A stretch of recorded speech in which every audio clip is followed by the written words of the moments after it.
Les Marocains, ils peuvent être à tous les coins du monde, aux quatre coins du monde, et il y aura toujours ce lien avec le Maroc. On est si proche de l'Europe et à la fois tellement loin en culture, en gastronomie, en paysage, en langue. Marrakech, c'est un fabuleux terrain de jeu.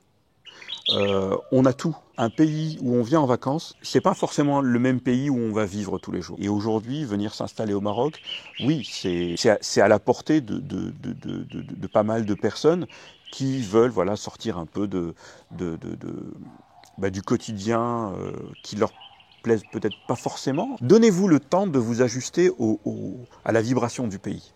Si vous arrivez trop vite, vous repartirez très vite. Mais par contre, j'en ai vu aussi ils sont venus avec leurs gros euros, leurs grosses voitures, leurs gros comptes bancaires, et pas longtemps après, parce que l'humain n'était pas là. Dans quel état d'esprit vous arrivez? Posez-vous d'abord cette question. Et à mon avis, privilégiez peut-être un petit peu plus le côté humain que le côté business. Parce que sans le côté humain, il n'y aura pas de business. En tout cas, il n'y en aura pas longtemps, ou peut-être pas aussi développé que ce qu'il aurait pu être si le côté humain avait été... Inch'Allah, dans la tête de quelqu'un qui n'a pas encore compris la culture, c'est Inch'Allah, non, je ne vais pas venir. Je ne sais pas si je vais venir, donc je te dis oui, mais Inch'Allah. C'est pas ça, Inch'Allah. Inch'Allah, c'est tellement ancré profondément dans la croyance des Marocains et dans leur foi que le rendez-vous que tu me donnes ne peut se faire qu'avec la volonté de Dieu. Quand tu arrives au Maroc avec cette envie de connaître du monde, avec respect, avec fraternité, toutes les portes sont ouvertes. Salut les amoureux du Maroc, aujourd'hui je suis avec Fouad Ousni. Donc il est conseiller des Français à l'étranger, tu as pas mal de casquettes, il y a un projet touristique Unitour Maroc, il y a fondateur de Kidakesh et vice-président des Français du monde Marrakech. Je suis installé depuis 81 à Marrakech, donc ça fait déjà un petit moment, et puis j'ai eu la chance d'avoir un parcours professionnel assez éclectique, avec un fil conducteur qui est la techno, qui est les nouvelles technologies, qui est le web, qui est le digital, qui est l'ordinateur, on en parlait un peu tout à l'heure, Apple notamment, mais pas que. À la grande époque des web agencies, j'en ai eu aussi, avec une belle petite équipe, donc on a fait plein de sites, c'est un peu mon dada aujourd'hui. C'est vrai que j'ai eu plein de casquettes, c'était un grand bonheur, et aujourd'hui, il y a encore déjà quelques temps, un peu avant le Covid, on a décidé, ma femme et moi, de me recentrer un peu de tout ce que j'avais pu modestement apprendre au cours de mes différents parcours. C'était vraiment de le recentrer sur notre activité principale, en tout cas celle qui existe depuis notre arrivée à Marrakech, donc qui a été fondée par ma mère au début, en 81. C'est une agence de tourisme réceptif spécialisée à 80-90% dans l'événementiel. Donc tout ce qui est, on appelle ça une Destination Management Company. Donc on fait tout ce qui est événements d'entreprise, de séminaires, de conférences, de lancement de produits, etc. Et puis bien sûr, on fait aussi du circuit, du tourisme de loisirs, comme on appelle ça, donc du circuit à la carte. On fait pas dans la masse, même si c'est aussi un autre métier, mais c'est pas le nôtre. Et donc voilà, aujourd'hui, ma femme dirige la boîte. Moi, je suis avec elle dans la partie communication digitale, mais aussi dans la gestion de projet. Et voilà. Et on a traversé le Covid et et on est encore là, donc tout va bien. Moi aussi j'ai un projet dans le tourisme. Oui. C'est vrai que la période du Corona c'était un peu, on sait pas trop. Oui. Et j'aimerais qu'on remonte encore avant. Oui. Tu es né au Maroc? Je suis né à Casablanca, comme on dit ici, Ould El Messira, ça veut dire le fils de la marche verte, puisque je suis né en 75, en février 75, et 6 ans après, ma mère et moi, nous sommes arrivés à Marrakech. Et c'est là où elle a fondé la société qui existe encore aujourd'hui, une des plus anciennes sociétés dans le tourisme. Si jamais il y en a qui savent pas, c'est quoi la marche verte? Ah là là, alors mon pauvre, pour t'expliquer exactement ce que c'est, alors oui, si bien sûr, la marche verte, c'est lorsque notre roi Hassan II, que Dieu donne paix à son âme, a appelé tous les Marocains à faire une marche pacifiste, armée du Coran à la main. Et tous les Marocains. Alors moi, j'étais pas forcément encore là, donc c'est des histoires que j'ai entendues, mais qui étaient formidables à vivre. Et tous les Marocains sont descendus dans le sud pour faire valoir, pour récupérer, pour dire que le Sahara est marocain. ce qui est bien sûr le cas, ce qui n'est pas le cas pour tous les pays du monde, mais ça, c'est leur problème. Voilà. En tout cas, comme on dit, le Sahara marocain, et c'est à ce moment-là, la Marche verte, que Hassan II a fait ce mouvement historique. Et d'ailleurs, on a vécu un moment historique il y a pas longtemps, après le séisme, justement, où on a vu tout cet élan de solidarité. Et je pense, alors j'ai pas vécu 75, j'ai vécu 2023, et quelque part, je me dis que cette mobilisation nationale, cette résilience, cette solidarité, cet objectif commun de tous les Marocains, il y a quelques points communs entre ces deux événements et je trouve ça formidable. Ouais, c'était impressionnant de voir à quel point tous les Marocains se sont mobilisés euh, pour aider. C'était pas qu'impressionnant. Je l'ai vécu un petit peu parce que on a fait quelques petites choses sous l'impulsion de ma femme justement. Toi aussi, je sais que tu as fait beaucoup de choses. Tous les Marocains ont fait des choses et c'est juste exceptionnel. Comment est-ce qu'on peut arriver à être tous solidaires de son frère, de son compatriote, d'un autre citoyen qui est dans le besoin. Et cet élan national, il s'est étendu même au-delà des frontières du Maroc. On a reçu d'Italie, on a reçu de France, d'Espagne, d'Europe. Et c'était vraiment exceptionnel de voir à quel point, justement, tout s'est rapidement mis en place au niveau de l'organisation, au niveau des autorités, au niveau de la gestion de l'événement. C'était juste exceptionnel et exemplaire. Il y a la solidarité, il y a la résilience, mais il y a aussi l'exemplarité. Pour moi, c'est quelque chose de très important. Comment ça a été traité. Et puis, bien sûr, toutes les pauvres victimes, Allah yarhamhum, comme on dit. Et c'est toujours un triste moment, mais je pense que le Maroc va en ressortir grandi d'une manière ou d'une autre. Et ça met en avant aussi les régions plus en montagne et les régions reculées. Elles n'ont jamais été mises autant en avant qu'aujourd'hui. Alors, il a fallu un triste événement. Maintenant, on parle déjà de reconstruction. Je pense que c'est un événement dont il ne sortira que quelque chose de positif, de très positif. C'est en train déjà de se faire. Et aujourd'hui, tous les douars qui ont été rasés à cause de ce séisme, ou même ceux qui ont été vraiment, comment dirais-je, qui ont eu vraiment de gros travaux à refaire, je pense que grâce à ça, aujourd'hui, grâce à cette mobilisation, grâce au fonds qui a été mis en place par Sa Majesté, grâce à toutes ces choses-là, la reconstruction est déjà là, et ça va permettre vraiment de faire ressortir toute une région et de repartir dans des circuits. Voilà, on fait aussi beaucoup de trekking. Je sais qu'il y a des agences, il y a des confrères qui sont spécialisés dans le trekking dans la montagne. Aujourd'hui, c'est vrai, c'est un petit peu compliqué parce qu'il y a des circuits qui sont à revoir, des itinéraires qui sont à repenser, mais il faut se dire que dans quelques temps, c'est vraiment toute une région qui va renaître et ça sera encore plus beau. On espère qu'ils vont aussi préserver les matériaux naturels et tout ça. Oui. Donc, chaque fois que j'en entends parler, c'est comment reconstruire antisismique et préserver l'authenticité. Ça, c'est vraiment quelque chose qui est dans l'esprit de tous ceux qui vont être impliqués dans la reconstruction.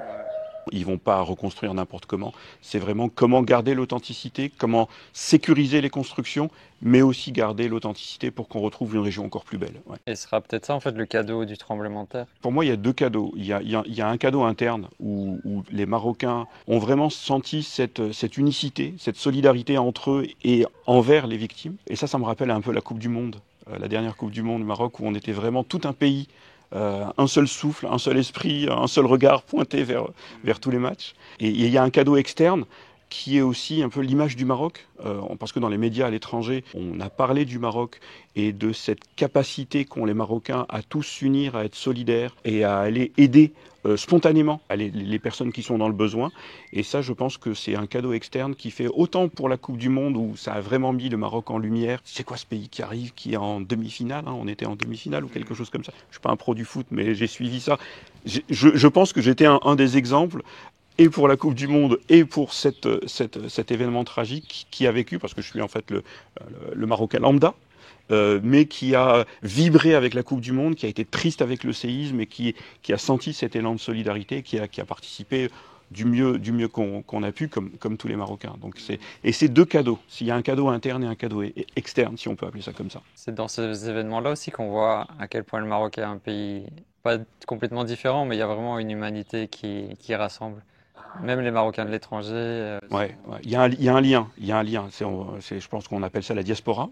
Il y a vraiment un lien d'imam ghalib, comme on dit. C'est vrai quand les Marocains, ils peuvent être à tous tous les coins du monde, aux quatre coins du monde, et il y aura toujours ce lien avec le Maroc. À un moment, il faut revenir, à un moment, il faut repartir dans sa culture, même si on est né à l'étranger, on a un lien avec le Maroc. On a un lien. Moi, j'ai vécu quelque temps à l'étranger, j'avais vraiment ce lien avec le Maroc où il fallait qu'à un moment je revienne respirer l'air du Maroc, parce que c'est vraiment ça. On a vraiment des odeurs différentes, on a des contacts différents, on a des façons de parler différentes, on a des plats différents. Alors bien sûr, les bons petits plats marocains, ça fait partie aussi de ce qui unit les Marocains, mais pas que, toute la culture. Et c'est un tout, cette unicité, cette solidarité avec le pays, avec les Marocains entre eux, c'est un tout. Et c'est conduit sous la vision, moi je suis hyper fier d'être Marocain aujourd'hui parce que je me dis qu'on est vraiment, on assiste à l'émergence d'un pays. Alors, je suis très loin d'être un stratège en géopolitique,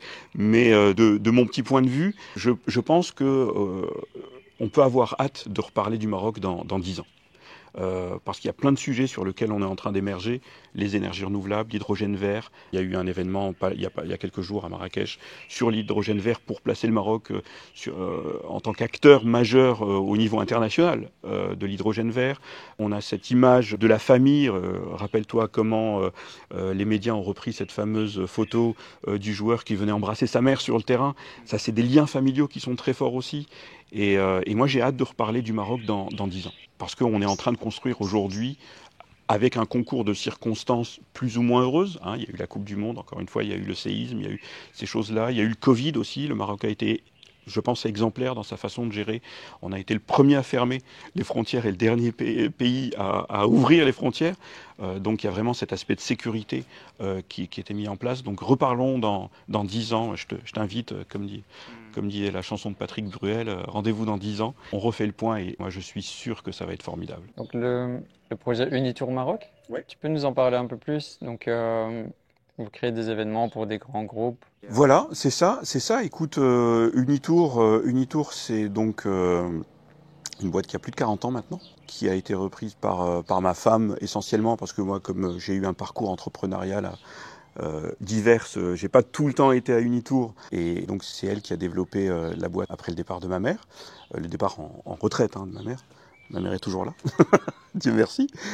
Quand tu prends par exemple une grosse boîte en Europe qui a besoin de faire des événements pour soit ses clients, soit ses employés, des séjours de motivation, de récompense, etc. Donc ils vont avoir un choix de destination dans le monde. Où est-ce qu'on va emmener notre équipe?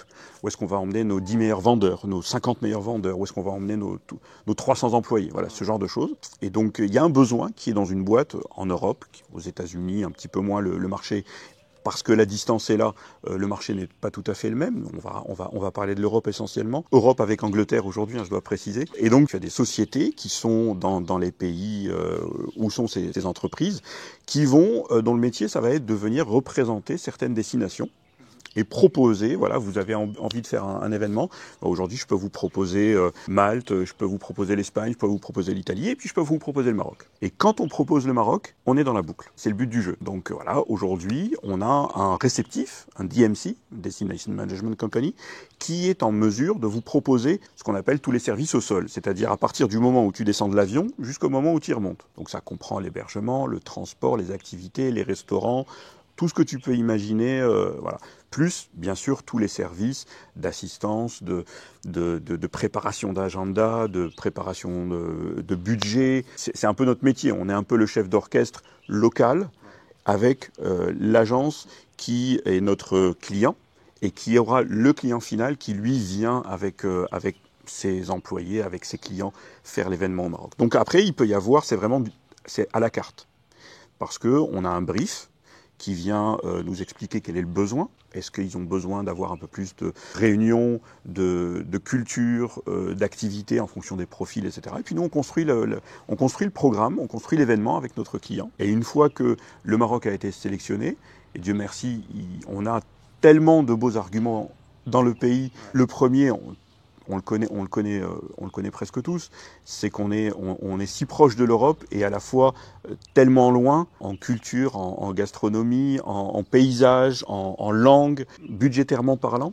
C'est toujours intéressant et important dans la balance des choix parce qu'on peut sans avoir un billet d'avion trop cher, on peut vraiment proposer une destination complètement exotique et avoir un univers complètement différent de là où se trouvent les gens. Et donc nous, notre job, c'est de faire en sorte que les gens repartent avec la banane, avec des souvenirs plein les yeux, et notre satisfaction, c'est justement de pouvoir apporter des souvenirs dans la tête des participants, et de savoir qu'on fait partie un petit peu de ces souvenirs, parce qu'on est des humains, on est des êtres humains, et à la fin, c'est pas que du business. Il y a du business aussi, mais quand tu partages des moments extraordinaires avec des gens, bah, ça crée des liens.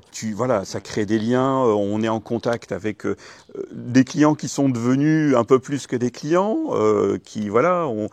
le meilleur exemple, c'est encore un triste événement de l'actualité, mais on a tous entendu parler des feux en Grèce. Bon, il se trouve qu'en février de cette année, on a fait une opération très très très sympa avec des Grecs. Et ben moi, tout de suite, le premier réflexe que j'ai eu quand j'ai vu aux informations qu'il y avait des feux en Grèce, bah, tout de suite j'ai envoyé un message à mon contact pour lui demander comment ça va. Et il a fait la même chose quand il y a eu le séisme au Maroc. Donc voilà, on est vraiment, on a cette chance dans ce métier de pouvoir voyager, organiser des événements fabuleux qui vont vraiment rester ancrés dans la mémoire des gens, et puis de rencontrer des personnes formidables. Et pour ce type d'événement, d'expérience, Marrakech c'est une destination aussi incontournable. Là, cette année, on a le FMI qui organise son événement. Pourquoi Marrakech est aussi attirant d'après toi? On peut expliquer ça de plusieurs manières, mais l'exemple qui me vient en tête, c'est un parfum. Un parfum. Pourquoi est-ce que Dior, par exemple, c'est un parfum? Mais il y a toute une image qui s'est construite autour de Dior, autour de Chanel, autour de Yves Saint Laurent, il y a tout ça. L'image ne se construit pas gratuitement, bien sûr. Le produit à la base est juste exceptionnel. Il y a vraiment une qualité à la base. Marrakech, c'est un fabuleux terrain de jeu. On a tout.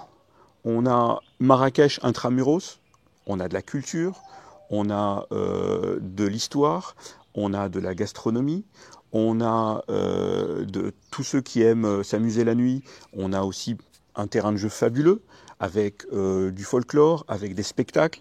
Alors quand je dis folklore, c'est peut-être un mot un petit peu galvaudé aujourd'hui. Il faut savoir que le folklore aujourd'hui, il marie aussi bien la tradition, la culture que des accessoires modernes, on va dire. Mais je ne vais pas en dire plus pour pas spoiler les gens qui vont venir. Ça, c'est intramuros. Après, autour de Marrakech, on a le désert d'Agafay qui est juste exceptionnel. On a la palmeraie de Marrakech ça, c'est vraiment dans la proche proximité. On peut aller un petit peu plus loin, faire du trekking dans la montagne. On a 2 heures de route, on a la mer. On a à 3 heures de route, on peut aller jusqu'à Ouarzazate, et puis là c'est la porte d'entrée dans le désert, dans un autre Maroc. Donc c'est juste exceptionnel. On a tellement, et puis les professionnels qui travaillent à Marrakech, aussi bien en hôtellerie qu'en restauration, qu'en activité, qu'en transport, ils ont tous des produits qui sont géniaux. Nous, en tant qu'agent de voyage, pour vendre la destination, c'est voilà, on prend ça, et c'est ticket gagnant à chaque fois. Parce que au bout de 40 ans d'existence d'Unitour, on a su tisser des liens avec les partenaires. On peut pas, il y a tellement de gens qui font des choses merveilleuses ici, on peut pas avoir la prétention de travailler avec tout le monde. Donc on a notre réseau de partenaires, ils nous connaissent, on les connaît. On a un certain niveau d'exigence, de travail qui souvent va matcher avec le leur. Et c'est comme ça qu'aujourd'hui, on peut vendre Marrakech à notre niveau.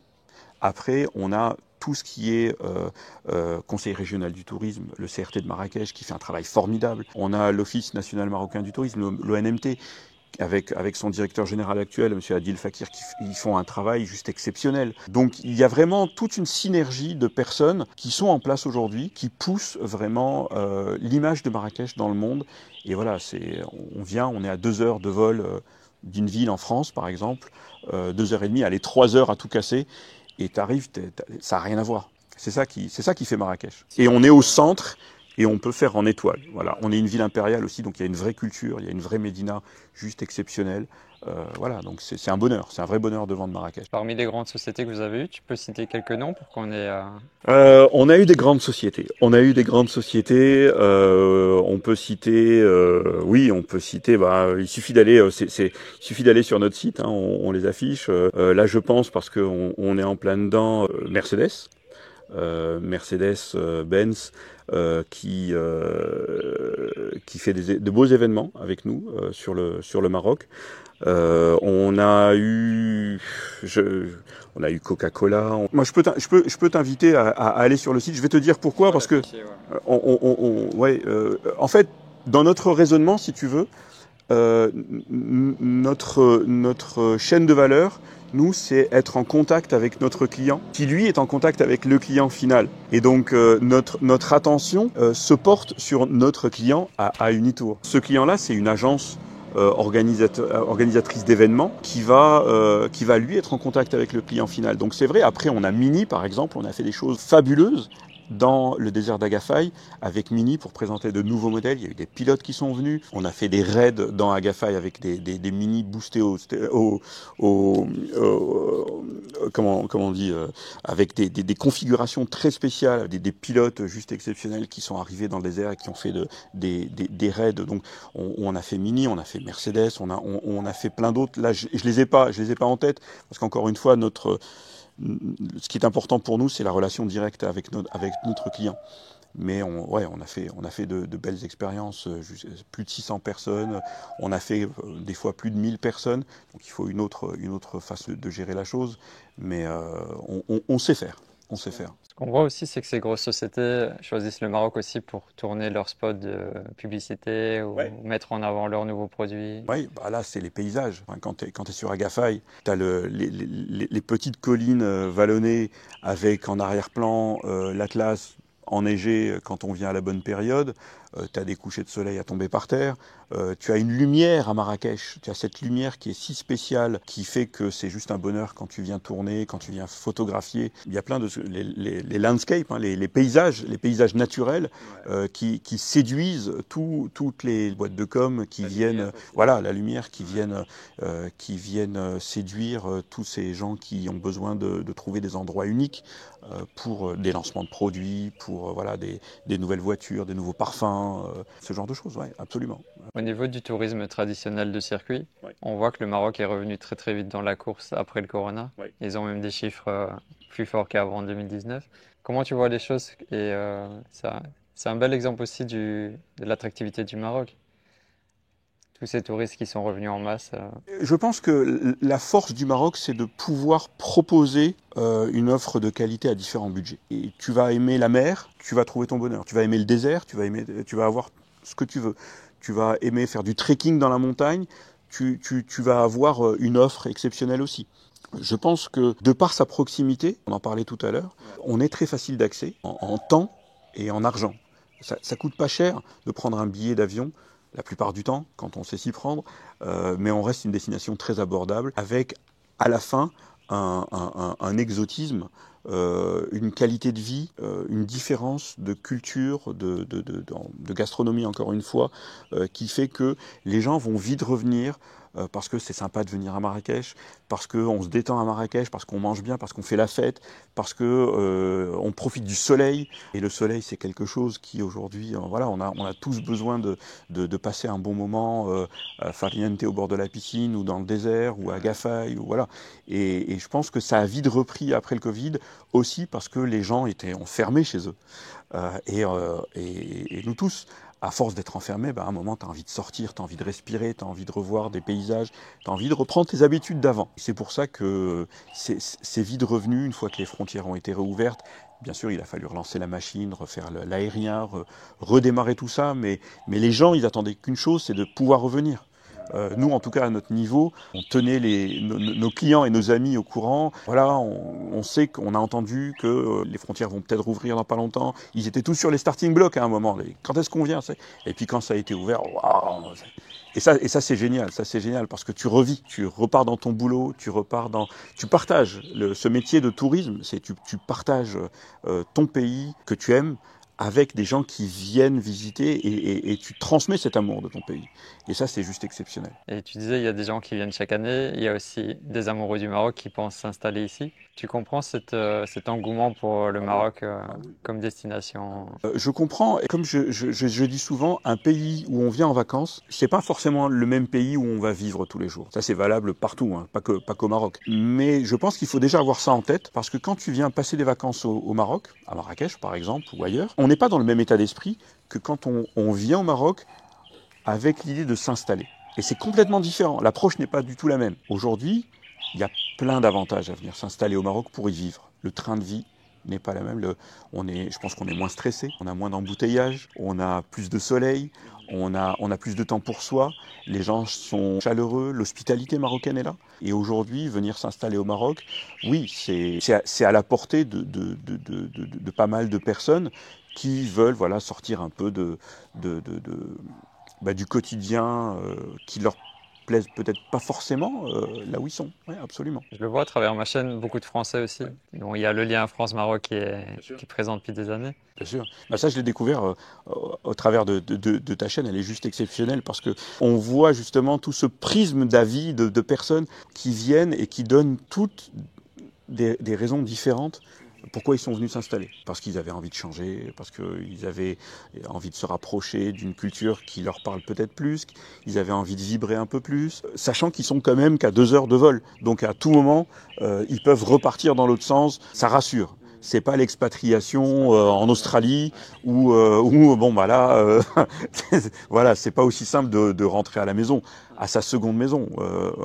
Parce que quand tu viens au Maroc, c'est ta maison, tu es chez toi, tu t'installes, c'est ton nouveau foyer, tu te fais un nouveau cercle d'amis, tu rencontres de nouvelles personnes et quelque part tu démarres une nouvelle vie. Mais oui, c'est beaucoup plus facile de venir s'installer au Maroc. Ta chaîne, moi je l'adore juste parce que tu montres aussi tout ce potentiel, toute cette fraternité, cette chaleur que les gens retrouvent ici à s'installer. Il faut savoir que vivre au Maroc, c'est différent au niveau des us et des coutumes, des traditions, des relations sociales, etc. C'est normal, on n'est pas dans le même pays qu'on a quitté. Il faut s'habituer, il y a des codes qui sont différents, et je pense que à travers ça, il faut quand même une période d'adaptation.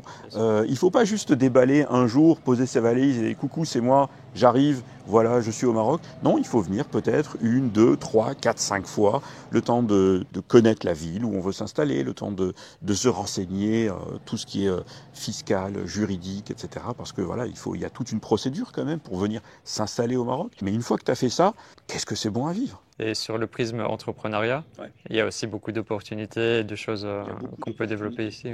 Oui, bien sûr, il y a beaucoup d'opportunités dans plein de domaines. Alors forcément à Marrakech, on va parler du domaine touristique. Il y a beaucoup de gens qui ont ouvert des maisons d'hôtes, des restaurants à Marrakech, dans les environs. Mais oui, il y a plein de choses. Il y a même des services aux sociétés qui sont aussi très demandés. Parce que quand je suis étranger, j'arrive au Maroc, j'ai besoin d'un accompagnement. Ne serait-ce que l'accompagnement de ma société, parce que la comptabilité, elle a peut-être certaines différences par rapport à la comptabilité de mon pays d'origine. La législation, la fiscalité, tout ça, il faut un accompagnement. Donc, quand je viens m'installer au Maroc en tant qu'entrepreneur, c'est soit pour monter un projet, soit pour accompagner des sociétés qui ont déjà un projet. Et oui, bien sûr, on a vu, il y a tellement la possibilité. Aujourd'hui, tu sais, tu crées une SARL à 10 000 dirhams, ce qui est à peu près un peu moins de 1 000 euros. Hein. Et à partir de là, voilà, c'est très accessible. Tu as une idée en tête et tu as 1 000 euros, même pas. En fait, le Maroc te permet de la tester. Vas-y, tente le jeu, essaie. Disons que quelque part, c'est beaucoup moins lourd, c'est beaucoup moins conséquent de tester une idée, un projet au Maroc, parce que l'environnement fait que tu seras dans un contexte qui te permettra de tester, de développer Et puis après, ça sera à toi de voir si tu continues plus loin. Oui, bien sûr. C'est ce que j'ai fait avec mon premier projet, tu vois. Tu as quelques années toujours où Bien sûr. tu expérimentes, tu grandis petit à petit. Le Maroc te permet ça. Hein. T'as pas trop de pression non plus de l'État et tout ça. À partir du moment où tu arrives dans le respect du pays, dans le respect des gens, à contrario, quand je dis dans le respect, ça veut dire qu'il ne faut pas arriver en conquérant. Les gens, ils t'ont pas attendu ici pour faire du business. Ils font du business déjà. Donc, Ils ont pas besoin de toi. certains si, d'autres non. À toi de voir. Mais je pense que quand tu arrives au Maroc avec cette envie de connaître du monde, avec respect, avec fraternité, toutes les portes sont ouvertes. Par contre, quand tu arrives avec une attitude peut-être un petit peu hautaine, un petit peu coucou c'est moi, voilà mes euros, moi j'en ai vu, ils sont pas allés loin. Hein. La plupart ils sont pas allés loin, ils sont même rentrés rapidement. Ça c'est vrai que ça se passe au Maroc, on est au Maroc donc on en parle, mais je mettrai ma main à couper que c'est valable dans n'importe quel pays. T'arrives chez quelqu'un, t'es gentil, t'es respectueux, il te déroule le tapis rouge. Voilà. Et j'irai même plus loin. Au Maroc, toute cette hospitalité, même si t'arrives, t'es pas gentil, t'es pas respectueux, les gens vont t'accueillir avec respect, avec gentillesse. C'est ça la force ici. C'est ça la force. Par contre, ils vont te donner un certain temps pour te ranger. Après, voilà, quand tu sais pas faire avec les gens, à un moment, il n'y a plus moyen de faire, quoi. Je pense qu'il y a une sorte de filtre énergétique aussi où soit tu es vraiment adapté au pays, soit au bout de 2-3 ans, tu remballes. Il y a des vibrations, tu sais, ici, le Maroc a de très bonnes vibrations, il y a une très belle énergie qui part quand il y a besoin de solidarité, quand il y a besoin de vibrer tous ensemble. Il y a une belle énergie. Maintenant, voilà, une énergie, tu es à la même fréquence, ou tu peux te mettre à la même fréquence, ou tu peux apporter ta fréquence, et puis ça va participer à la richesse du pays, etc. Ou tu n'es pas du tout sur la même fréquence, tu vas dire, ben non, je suis désolé c'est pas ce que je voyais, je préfère garder le Maroc en pays comme vacances, mais en boulot, j'ai pas les mêmes codes, j'arrive pas à comprendre que les gens peuvent arriver 10 minutes plus tard. Tu sais, il y a une belle expression, je crois que c'était Jamel Debbouze qui l'avait dit, et j'aime bien la reprendre chaque fois qu'on parle de cette notion du temps. Alors c'est vrai que voilà, il faut gérer son temps, bien sûr, c'est pas ça, mais en Europe, on dit que vous avez la montre. Et puis nous, ici au Maroc, on a le temps. Et je pense que c'est très vrai, parce qu'on n'a pas le même rapport au temps. Ça ne veut pas dire que les choses n'avancent pas, ça ne veut pas dire qu'on est dans l'inaction, mais on a cette façon de concevoir le temps. Un exemple typique, on a rendez-vous à 2h. Tu as rendez-vous à 2h avec quelqu'un, 2h05, il n'est pas encore là, c'est pas grave, c'est pas grave. Peut-être que le rendez-vous, il va commencer à 2h15, à 2h30, peut-être qu'il sera reporté au lendemain, mais les choses vont se faire. Par contre, si tu arrives et que tu es hyper rigide, j'avais dit 2h, il n'est pas là à 2h01. Oh, mon Dieu, c'est quoi ce pays? Bah non, je suis désolé. Faut être souple. Ouais, ton niveau d'adaptation doit être un peu flexible. Doit être repensé. Ouais. Doit être repensé. Mais les choses avancent. Pas de la même façon, pas avec les mêmes codes que dans d'autres pays, mais les choses avancent tellement bien et tellement vite. C'est juste un bonheur, on en parlait tout à l'heure. Regarde le chemin qu'a fait le Maroc en industrie, en agronomie, en agriculture, pardon. Tous ces secteurs-là, aujourd'hui, on construit des voitures, aujourd'hui, on revend du soleil en Angleterre. Aujourd'hui, on a un centre qui est pas loin de Marrakech, qui est le point le plus chaud en termes d'innovation technologique pour tout ce qui est hydrogène vert. Et pas que hydrogène vert, tout ce qui est innovation des énergies de demain, etc. La voiture électrique arrive, les réseaux sont en train de s'équiper de recharge, donc c'est juste génial. Et un petit mot sur l'hydrogène vert? Je ne connais pas spécialement ce sujet. Tu peux nous... En fait, tout ce qui est voiture électrique, moi je le vois comme une étape intermédiaire. La finalité, on ne sera pas en voiture électrique. Parce que tout ce qui est partie batterie, justement, c'est quelque chose qui n'est pas forcément super écolo, qui n'est pas forcément aussi green qu'on veut bien le penser. Faut savoir que si on est tous avec notre voiture, je ne sais pas si tu as vu le nombre de voitures qu'il y a dans les rues, mais imagine tout le monde est à la voiture électrique, ou ne serait-ce que 50%, imagine que tout le monde charge sa voiture, la consommation électrique va juste exploser. Fabriquer des batteries aujourd'hui, déjà, ça pollue, parce qu'il faut de grosses machines pour aller creuser, pour aller chercher le lithium, etc. Il faut le faire venir, donc en transport, bateau, avion, c'est pas aussi green que ça non plus. Donc moi je pense que la voiture électrique c'est une étape vers ce qui pour moi sera vraiment la voiture empreinte carbone minimum, qui sera la voiture à l'hydrogène. Je serais bien incapable de t'expliquer comment fonctionne une voiture à l'hydrogène, donc ne me pose pas cette question, s'il te plaît.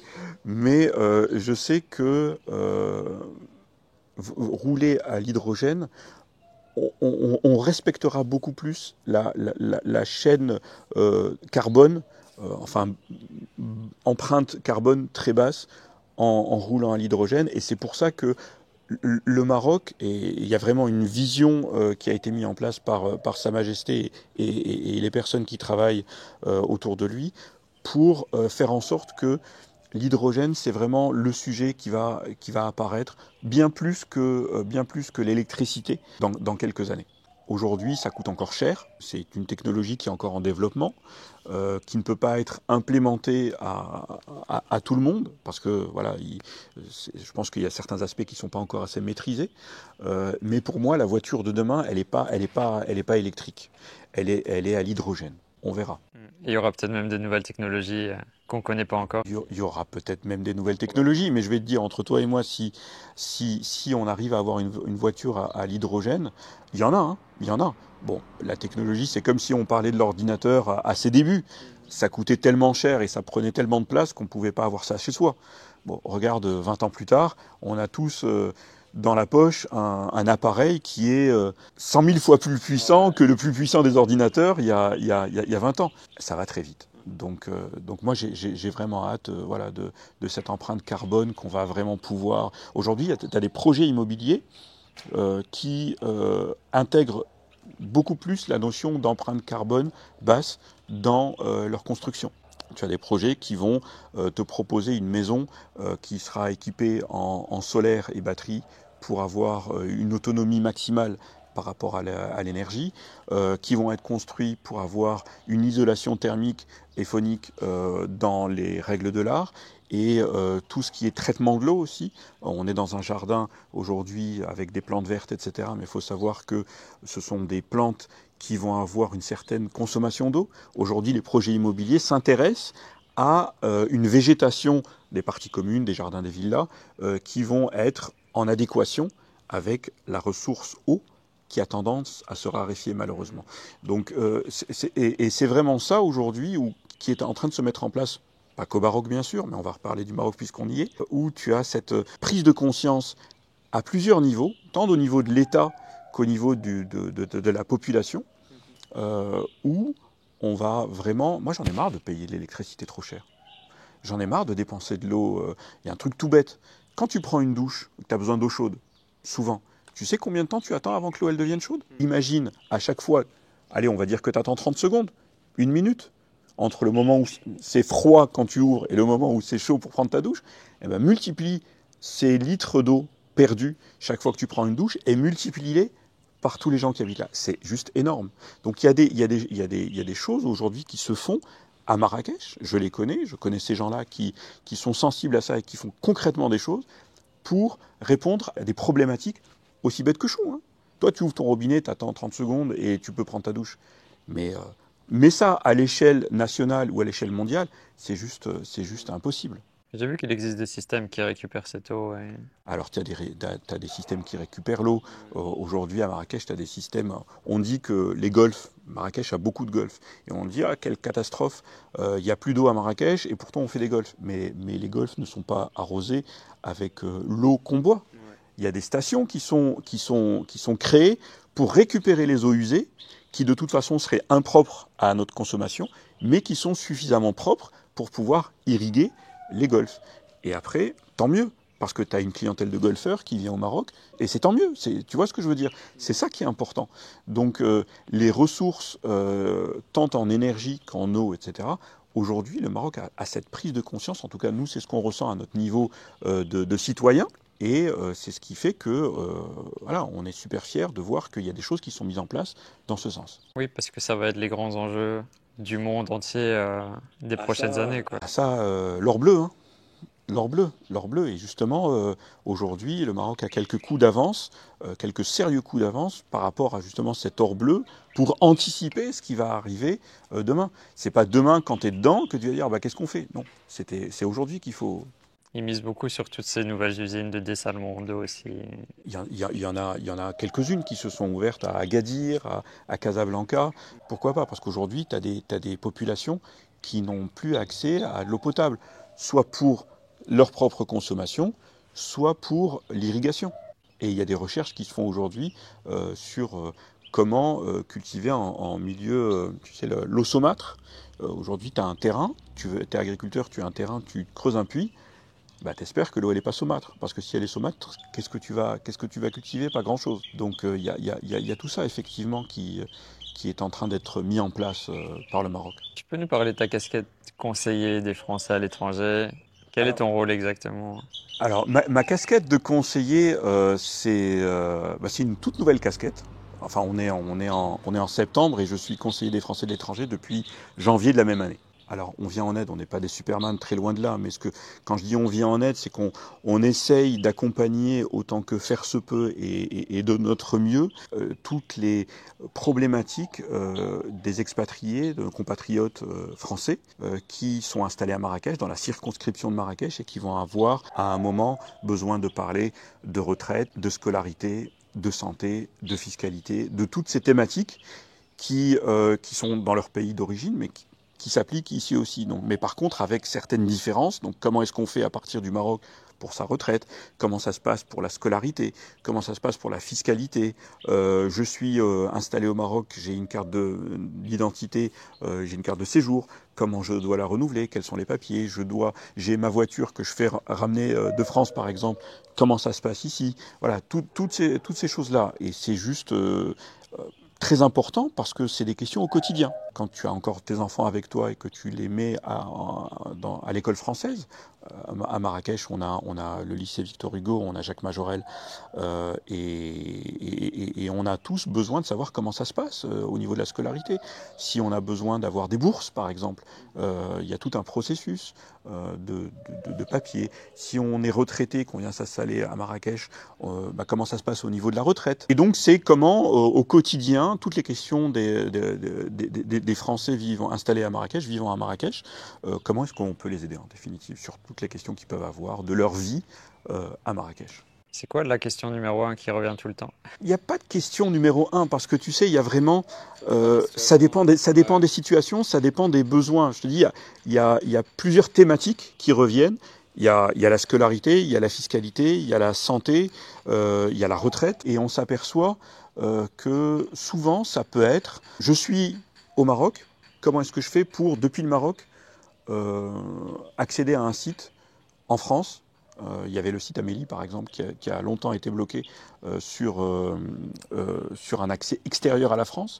Donc on ne pouvait pas, en tout cas les usagers ne pouvaient pas accéder aux services proposés par le site. Et comment les gens te contactent pour te poser ces questions? En général par mail. Par mail. Le mieux, c'est par mail. On a une vie professionnelle, donc on doit gérer notre temps entre vie professionnelle et pouvoir répondre au mieux aux questions qui nous sont posées. Donc moi, ce que je dis toujours, c'est éviter le téléphone. Le téléphone, c'est que pour les urgences réelles. Le mieux, c'est par mail. Vous nous envoyez un mail, j'ai une adresse conseiller qui sera probablement affichée avec mon site conseiller aussi. Et le mieux, c'est de me contacter par email, de me faire un petit résumé de la situation, de me poser les questions. Et puis nous, on est des intermédiaires. Il faut savoir en définitive, on est des intermédiaires entre les expatriés et le consulat de France, par exemple à Marrakech, ou les services en France. On n'a pas réellement de pouvoir de décision ou d'action sur... On va attirer l'attention d'un service sur, attention, on a un compatriote qui est dans l'urgence, qui a une situation où on ne peut pas se permettre d'attendre 3 jours de plus le temps d'avoir une réponse, ce qui est un délai normal. Mais voilà, on est un peu ces lanceurs d'alerte aussi, si on peut utiliser cette expression dans ce domaine-là. Tu as dit plusieurs fois le mot expatrié. Tu sais que c'est un mot tabou sur ma chaîne. C'est vrai? Dans le sens où il y a beaucoup de gens qui critiquent que les Français se disent expatriés et ils se disent pas immigrés, tu vois. Je sais pas si tu es au courant de ce débat. Ah non, je suis pas au courant. Mais pour moi, c'est pas... C'est rentré dans le langage courant, mais pour certaines personnes, c'est mal vu dès qu'on dit le mot expatrié. Mais non, c'est la réalité. Expatrié n'est pas apatride. Expatrié, c'est juste pour dire que tu as quitté géographiquement ta patrie, je dis géographiquement, hein. Tu as quitté géographiquement ta patrie pour arriver dans un pays d'accueil, pour qu'il soit ton pays aussi longtemps que tu le voudras. C'est pas un mauvais mot. C'est pas un mauvais Je mot. sais pourquoi. Dans le sens où si un Africain vient en France, Ouais. on va pas dire c'est un expatrié. Oui, d'accord, Tu oui. vois. Oui, bah non, c'est un expatrié aussi. C'est un expatrié. C'est vrai, c'est vrai. Mais non, pourquoi? Non, je suis désolé, c'est un expatrié. À partir du moment où tu quittes ta patrie pour aller dans un autre pays, tu es un expatrié. J'aurais plutôt tendance à dire un immigré, non, non, j'aime pas ce mot. Ouais. J'aime pas ce mot, t'as des connotations derrière qui sont pas super sympas pour moi, donc je dirais plutôt expatrié. Après, voilà, tu es expatrié au Maroc, bienvenue au Maroc, bienvenue à Marrakech. Tu as laissé ta patrie pour venir au Maroc. On va faire le maximum pour que tu te sentes bien, que ce soit ton pays, ton second pays, ou même ton premier de cœur. C'est à toi de voir. Mais immigré aujourd'hui, malheureusement, ça a une connotation un peu. Ouais, à la base, expatrié, c'est quand tu travailles pour une société française qui était C'est ça, détachée à c'est ça. l'étranger. Après, le mot est rentré dans le langage courant que Bien sûr, bien quand sûr. tu quittes ton pays, Bien sûr. Il y a eu beaucoup d'expats. Moi, j'ai fait toute ma scolarité au lycée Victor Hugo, enfin à l'école Renoir et à lycée Victor Hugo. Et c'est vrai que c'est là où j'ai entendu parler les premières fois du mot expat. Alors quand j'étais jeune, c'est un expat. Pour moi, ça voulait rien dire. Un expat, bon bah d'accord, c'est un expat. Mais derrière, après, j'ai su, voilà, c'est un expatrié, donc il était détaché. Quand c'est un prof, par exemple, il était détaché du ministère de l'Éducation nationale en France. Il était détaché de son pays, de sa patrie, pour venir s'installer plus ou moins longtemps à Marrakech. Et les expatriés qui sont restés longtemps à Marrakech, j'en connais quelques-uns, qui sont restés des dizaines d'années, qui ont même fini leur vie ici. Oui, expatriés, non, pour moi, c'est tant mieux, c'est tant mieux. Quelque part, c'est la richesse. Va t'expatrier, va voir les autres pays, et va t'installer, découvrir le monde. C'est top, c'est top. Nous, en tant que tu viens t'expatrier à Marrakech, marhaba, viens, on va tout faire. Alors je dis pas ça en tant que conseiller, bien sûr je le dis en tant que conseiller, mais je le dis aussi en tant qu'être humain, Fouad Ousni, amoureux de Marrakech, qui vit depuis longtemps et amoureux du Maroc. Viens t'installer au Maroc. Je vais le faire.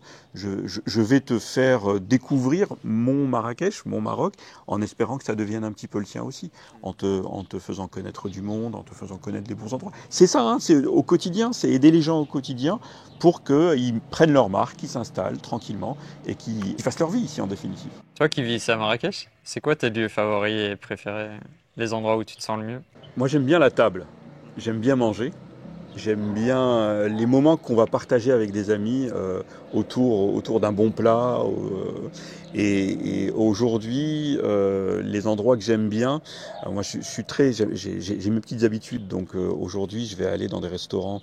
En dehors de Marrakech, il y a bien sûr le Flouka chez Jean-Charles, voilà, c'est quelqu'un de génial. Très gentil, la main sur le cœur, qui connaît très bien Marrakech, qui est installé là depuis très longtemps. Donc dès que j'ai l'occasion de sortir un peu de Marrakech, souvent c'est là où je vais aller. Après, où est-ce que j'aime bien aller en ce moment? En ce moment, j'aime bien aller au Loft, qui est dans la rue de la Liberté, pas loin du Carré Eden. C'est un restaurant que j'aime bien, voilà, parce que je retrouve pas mal de monde là-bas. On a toujours l'occasion de dire bonjour à quelqu'un. Les assiettes sont généreuses, sont bien. Voilà, la cuisine est très sympa. Après, en restaurant, tu sais, pour moi, c'est quand même assez difficile. De par mon métier, je sors beaucoup. Surtout quand, enfin, on a ce contraste entre métier où tu vas rester une certaine période dans ton bureau, enfin derrière ton ordinateur en tout cas, à préparer l'événement. Après, quand l'événement a lieu, là c'est du sortie non-stop, on n'est plus à la maison en fait. Ouais. On est tout le temps, donc il peut y avoir la possibilité de faire des soirées juste à tomber par terre dans la Palmeraie avec des partenaires ou alors dans des riads, dans Médina, où on change complètement d'ambiance. On peut aller à l'hivernage aussi, où là tu vas avoir encore une autre ambiance. Pour moi c'est difficile de dire quel est le meilleur endroit. En fait, si je voulais être un tout petit peu casanier, je dirais le meilleur endroit pour moi, c'est de rester à la maison et d'avoir des amis qui viennent. Alors ça ne veut pas dire qu'on sort jamais, on sort. Mais j'ai ce côté à vouloir dire, je privilégie d'abord l'option, faisons une soirée à la maison avec des amis. Et quand ça se fait, c'est génial. Si ça ne se fait pas, on a d'autres endroits. Mais mon regard est un peu biaisé parce que je sors tellement en fait quand on a des événements que je ne saurais pas te dire, pour moi, une soirée, voilà, c'est là où on va sortir. Aussi, la force de Marrakech, c'est qu'il y a tout le temps des nouveaux concepts, des nouveaux restaurants qui se créent. Même moi qui suis dans le domaine, des fois je me dis, oula, j'ai besoin d'une mise à jour là. J'ai vraiment besoin d'une mise à jour parce qu'il y a ça qui existe, mais je ne savais pas. Premier réflexe, c'est qu'on y va avec ma femme, voilà, avec Myriam. On va tout de suite aller soit dîner, soit déjeuner, soit passer une journée. Voilà, ça dépend de ce que le concept a à offrir, ça dépend de où est-ce qu'il est. C'est ce qui est bien aussi avec notre métier dans le tourisme, c'est qu'on se doit d'aller tester. Donc c'est une très bonne raison pour aller passer un bon moment. Et puis pour voir le produit, le concept, est-ce que c'est quelque chose qu'on peut vendre, comment est-ce qu'on peut le vendre, dans quel cadre on peut le vendre, dans quel agenda, est-ce qu'on peut recevoir 15 personnes, est-ce qu'on peut recevoir 300 personnes, voilà. Tu as raison, il y a tellement de choses qui s'ouvrent à Marrakech, c'est juste un bonheur de pouvoir vendre la destination Marrakech quand on est agent de voyage. Ouais. En parlant de lieux clés, tu as créé Kidakesh pour les enfants. Dis-nous en plus. Alors Kidakesh, c'est mon chapitre de cœur aussi, parce que c'est un projet que j'ai lancé il y a un peu plus de 10 ans maintenant, quand mes filles étaient encore petites. En fait, on était comme tous les parents à se dire, bon, on est à Marrakech, on est parents avec des enfants en bas âge, comment est-ce qu'on peut les occuper? Tout simple. Hein. Et on était obligé à chaque fois d'aller voir tel ou tel site, à passer un temps fou, à se dire, voilà, tiens, il y a ça, on peut les emmener ici, il y a un parc de jeux là, il y a, je sais pas, une activité, un loisir ici. Et je me suis dit, mais attends, tu fais des sites depuis 1998, tu habites à Marrakech depuis 1981, il y a peut-être une association sympa à faire. Donc je me suis dit, tiens, je vais faire un site. À la base, c'était que pour Marrakech. Donc c'est d'où le nom Kidakesh, Kid à Marrakech, Kidakesh. Et l'idée, c'était de proposer un seul site web où tous les parents vont pouvoir venir trouver les activités classées par thème, par lieu, par âge, et qu'ils puissent trouver ce qu'il y a à faire pour leurs enfants quand on est à Marrakech. Le site a bien évolué, il y a eu vraiment un vrai retour de la part des parents. Et depuis 10 ans, aujourd'hui, Kidakesh a évolué et s'est transformé. On est maintenant un portail national. On n'est plus que sur Marrakech, on est vraiment l'annuaire solidaire des enfants au Maroc. Et donc le site a évolué en conséquence, bien sûr. Qu'est-ce que ça veut dire? Ça veut dire qu'aujourd'hui, quand tu es, par exemple, une entreprise ou un particulier et que tu as quelque chose, que ce soit un produit ou un service, à vendre à des enfants, tu peux être sur Kidakesh gratuitement. Tu as aussi des formules qui vont te permettre, alors on n'est vraiment pas dans des prix, des budgets faramineux, mais tu as des formules qui te permettent d'avoir des fiches d'établissement un peu plus développées, avec plus d'informations, avec une galerie photo, avec un plan d'accès, avec des avis, etc. etc.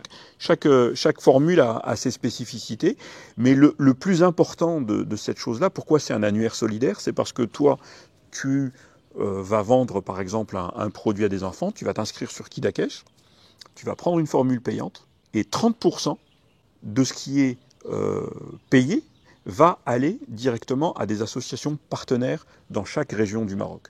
Aujourd'hui, on a sur Marrakech, on a 2 associations partenaires. La première, c'est Enfance Espoir Maroc, et la deuxième, c'est Bénévoles sans frontières. Et chaque fois qu'une entreprise de la région de Marrakech va prendre un abonnement sur Kidakesh, une partie, donc 30%, va être reversée à ces associations, et c'est le cas pour toutes les associations. Alors aujourd'hui, on n'a pas encore...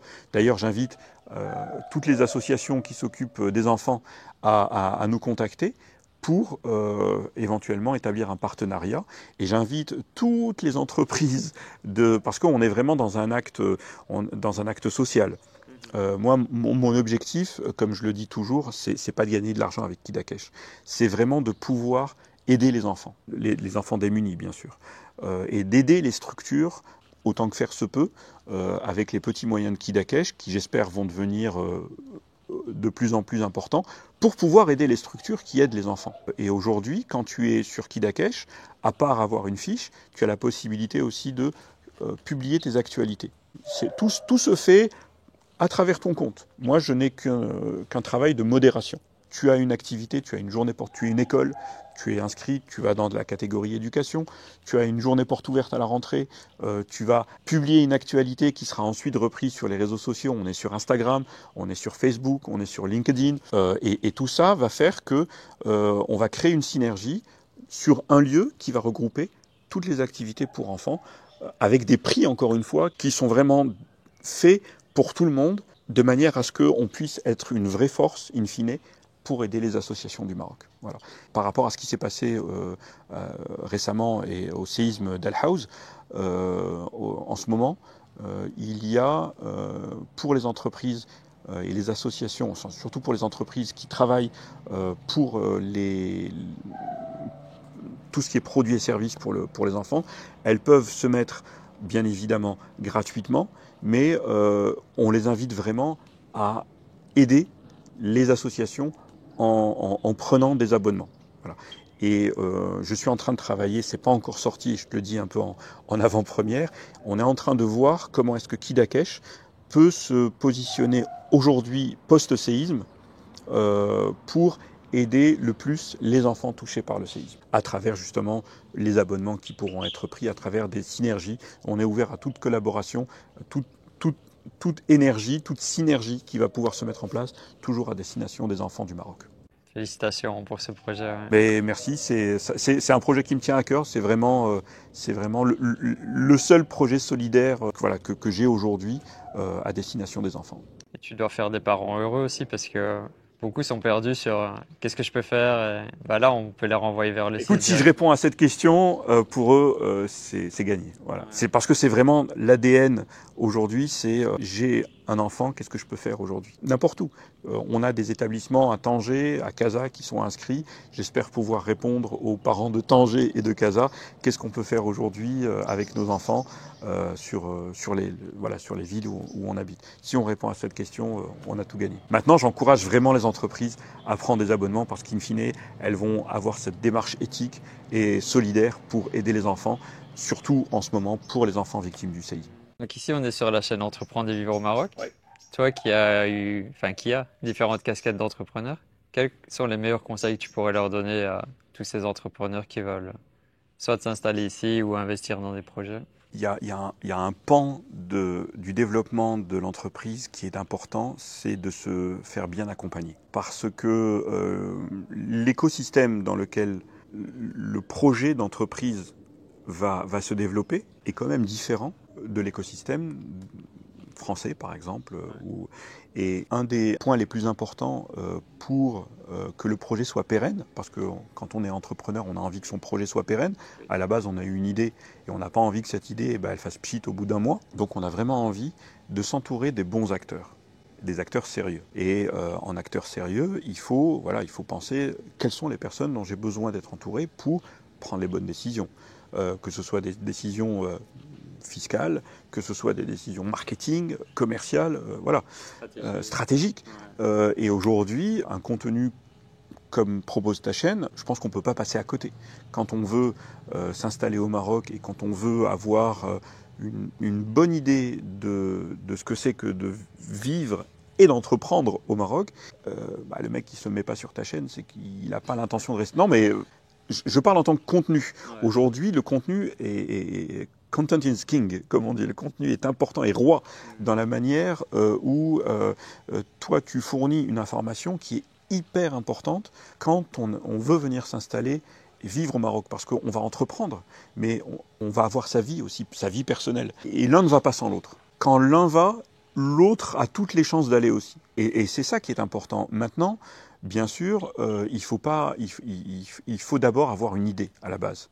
Il faut d'abord avoir une idée ou un projet de vie. Ça peut être, j'ai envie de venir au Maroc pour sa qualité de vie. Après, je vais voir, soit je vais bosser quelque part, soit je vais monter mon projet. Mais il faut qu'il y ait une réelle motivation d'abord. Après, et je pense que c'est la vraie raison. La raison pérenne, c'est d'abord d'avoir envie de venir vivre au Maroc. Il ne faut pas se dire, j'ai un projet qui pourrait être un projet lambda viable dans n'importe quel dans n'importe quel pays au monde, et puis parce que le Maroc c'est sympa, c'est pratique, je vais faire là-bas. Aimer le Maroc, aimer le pays. Je pense que c'est une condition sine qua non pour le développement de ton projet. Ensuite, en conseil, ça serait vraiment de planifier ça sur peut-être 6 mois, 1 an. Et de ne pas venir s'installer tout de suite. Faites connaissance avec le Maroc d'abord. Faites connaissance avec les gens du Maroc. Faites connaissance avec la ville où vous allez vous installer. Peut-être que vous veniez en vacances à Marrakech. bah finalement votre projet il sera peut-être plus viable et votre vie sera peut-être plus viable à Essaouira, à Ouarzazate, à Agadir, à Casablanca, à Tanger, Fès, Meknès, je ne sais pas. On ne sait pas finalement. Si comme mon invité, vous avez envie de vous installer au Maroc, d'entreprendre ici, de créer votre projet, nous avons créé différents services pour vous accompagner dans toutes les étapes importantes. Vous pouvez découvrir tous les détails de ces accompagnements, c'est le premier lien dans la description. Donc prenez le temps de préparer votre installation. Ça c'est vraiment très important parce que souvent, on ne va pas venir seul. On va peut-être venir avec sa femme, avec ses enfants. Donc c'est vraiment plusieurs personnes qui vont être impactées par cette décision d'expatriation. Et c'est pour ça que pour moi, plus on va se donner le temps d'analyser et de réfléchir à son installation, et mieux ça sera, et on aura déjà fait 50% du travail. Maintenant, faites connaissance avec le Maroc monde du travail, le Maroc professionnel, pas le Maroc des vacances. C'est pas la même chose. Et regardez comment les gens travaillent, quelles sont leurs habitudes. On parlait tout à l'heure des rendez-vous. Voilà, c'est des petites choses comme ça. Mais c'est au quotidien. Regardez comment on fait avec l'administration, avec la CNSS, qui sont performants aussi. Tous ces systèmes sont performants. Mais ils ne sont peut-être pas dans le même mode de fonctionnement ou de relation, en tout cas, que les instances équivalentes de mon pays d'origine. Donc voilà, il faut se donner le temps de s'ajuster. On va reparler de vibration, mais vibration dans le sens le plus large possible. Donnez-vous le temps de vous ajuster à la vibration du pays. Si vous arrivez trop vite, vous repartirez très vite. Souvent. Je ne dis pas que c'est la... Voilà. Mais de ma petite expérience de presque 50 ans, voilà. Ne venez pas en conquérant. Il faut en parler aussi. Il faut en parler parce que c'est un état d'esprit. Voilà, le mindset, l'état d'esprit dans lequel tu viens est hyper important parce que c'est lui qui va forger le type de relation que tu vas avoir avec les personnes. Et ici, tu pourras tout obtenir quand tu parles bien. Il y a une expression en arabe, c'est « halaout lisan ». Quand tu as, traduit mot à mot, c'est la douceur de la langue. La douceur de la langue, ça veut dire quand tu parles bien, et tu mets tout ça, tu mets le respect, tu mets tout dedans, dans la douceur de la langue. Voilà, exactement. Quand tu mets tout ça dedans, toutes les portes sont ouvertes et tu vas rencontrer des gens qui vont te faire grandir et faire grandir ton projet. A contrario, et c'est vraiment le conseil que je voudrais donner aussi, parce que les gens n'ont pas attendu pour faire des projets, entre autres, venez avec humilité, venez avec apporter quelque chose, mais c'est dans la manière de l'apporter. C'est venez partager, venez apprendre, venez comprendre, et ne venez pas imposer, ne venez pas dicter, ne venez pas ordonner. Voilà, ce genre de choses. Et alors c'est peut-être des mots un peu forts, mais c'est vraiment la réalité de ce que je vois aujourd'hui entre deux personnes qui vont vraiment s'installer ici. Alors elles peuvent venir toutes seules et fonder une famille ici, se marier avec une Marocaine par exemple, ou un Marocain. Ça dépend si c'est un entrepreneur ou une entrepreneuse, si on dit ça comme ça. Mais par contre, j'en ai vu aussi qui sont venus avec leurs gros euros, leurs grosses voitures, leurs gros comptes bancaires, et pas longtemps après, parce que l'humain n'était pas là. On veut des humains bienveillants et de qualité. Surtout aujourd'hui, surtout aujourd'hui. Moi, j'ai tendance à dire, d'accord, il y a le business, mais qui c'est qui fait le business? C'est l'humain. Tu enlèves l'humain, il n'y a plus de business. Et donc l'humain doit intervenir dans toutes les couches du business. Sans ça, tu n'as pas un vrai business. Tu n'as pas un bon business. Et dans toutes tes interactions, même avec l'épicier, le taxi. Tous les jours. Le taxi, il sera le premier à t'enfler si tu lui parles mal. Il sera le premier à t'enfler si tu lui parles mal. Si tu arrives et que tu as 2-3 mots, ah, khouya la baisse, mais en vrai khouya la baisse, pas en ah, khouya la baisse. Enfin, je sais pas le faire parce que ça me correspond pas. Mais l'épicier, le taxi, les gens de tous les jours, peut-être le serveur si tu prends ton café, la caissière du supermarché, au quotidien. Si tu as envie de venir au Maroc, c'est parce que tu aimes d'abord ce pays, tu aimerais découvrir davantage sur ce pays et sur ses habitants. Et les Marocains sont très forts pour sentir et scanner la personne avant même qu'elle ouvre la bouche, tu vois. Ah, ça, Ça, ils ont un scanner dans les yeux. Je sais pas ce qu'ils ont, mais, Marche bien. et non seulement ça, mais ils passent l'information entre eux. Donc, et toi, tu le sais même pas. Toi, tu le sais même pas. Tu as rencontré X, ça s'est très bien passé. Bah, tu peux être sûr que X va en parler à Y. Et que quand Y va dire à X, ah bah tu sais, je vais rencontrer Stéphane, c'est un mec bien, c'est top, tu peux y aller. Et ben, comme par miracle, tout va très bien se passer là aussi. Et l'inverse est vrai aussi. Ah, je vais voir, je vais pas dire Stéphane parce que tu es un mec top, je vais dire n'importe qui d'autre. Mais non, lui, je l'ai rencontré, tu vas perdre ton temps. Ça y est, c'est même pas la peine. Alors peut-être qu'il va, s'il te dit pas, non, je suis désolé, demain, après-demain, etc., parce que c'est la forme culturelle ici de dire, de faire comprendre que c'est pas la peine d'avoir un rendez-vous. Mais s'il vient au rendez-vous et que ça, il y a rien qui se passe derrière, et ben, et c'est des petites portes qui se ferment petit à petit tout autour de toi. Et puis quand il n'y a plus que celle de la porte du départ qui est ouverte, bah, tu la prends et tu rentres chez toi. La porte de sortie. Voilà, la porte de sortie, exactement. C'est comme ça aussi qu'on monte un réseau très, très rapidement. Quand tu es dans la bonne énergie, ça se fait très facilement. Et c'est très facile de tomber sur les mauvaises personnes.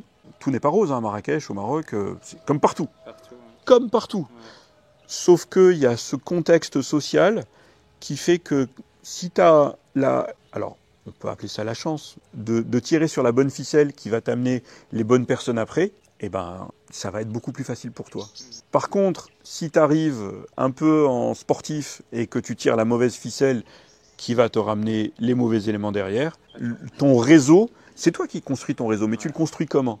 Tu le construis par rapport au mindset que tu vas avoir, à ton esprit, comment tu arrives au Maroc. Et ça, c'est fondamental parce que quand on parle aussi de l'hospitalité marocaine, on reçoit quelqu'un. Mais ce quelqu'un, il est dans quel état d'esprit? L'hospitalité, elle est ce qu'elle est. On va t'accueillir aussi chaleureusement que n'importe quelle personne, même si on ne te connaît pas. Mais toi, tu arrives dans quel état d'esprit? Et c'est ça qui va définir, et c'est peut-être le conseil que je voudrais, en toute humilité, donner aux personnes qui s'installent, c'est vraiment dans quel état d'esprit vous arrivez. Posez-vous d'abord cette question. Et à mon avis, privilégiez peut-être un petit peu plus le côté humain que le côté business. Parce que sans le côté humain, il n'y aura pas de business. En tout cas, il n'y en aura pas longtemps, ou peut-être pas aussi développé que ce qu'il aurait pu être si le côté humain avait été... Je te rejoins totalement. Ouais. Une question un peu plus légère. Est-ce que tu as un coup de cœur du moment, que ce soit matériel, expérience, livre ou quoi que ce soit? Tu peux prendre le temps de réfléchir. Mais... Bah, non, en fait, je vais dire pourquoi je réfléchis. C'est parce qu'on sort mercredi, on a fêté l'anniversaire de ma femme. Et, C'est ton coup de cœur? et en fait, oui, c'est mon coup de cœur, mais c'est mon coup de cœur. Pourquoi? C'est parce qu'on a eu la chance de le partager avec la famille et les amis qui comptent pour nous. Et alors, je te réponds, c'est mon coup de cœur aujourd'hui parce que c'est tout frais, parce qu'on est vraiment encore dans le bonheur de vivre des moments forts avec des gens qu'on aime. Donc ça serait naturellement ma première réponse aujourd'hui, parce qu'on a vécu un moment juste exceptionnel, grâce aux personnes qui étaient là. Et donc ça, c'est vraiment mon coup de cœur. Maintenant, un coup de cœur bassement matériel, on se refait pas Apple. Apple, voilà, je suis toujours l'actualité Apple, j'aime cet écosystème, j'aime ces produits. J'appelle Apple à venir s'installer aussi au Maroc s'ils m'entendent. On veut un Apple Store, on veut un Genius Bar, on veut rentrer dans un Apple Store au Maroc. Si c'est à Marrakech, c'est bien. Ou dans toutes les villes, on fera le déplacement, ça, vous pouvez en être sûr. Non, voilà, mon coup de cœur matériel, oui, bah, c'est l'actualité Apple. Alors, c'est très Apple ce que je vais dire, je suis désolé, mais aujourd'hui,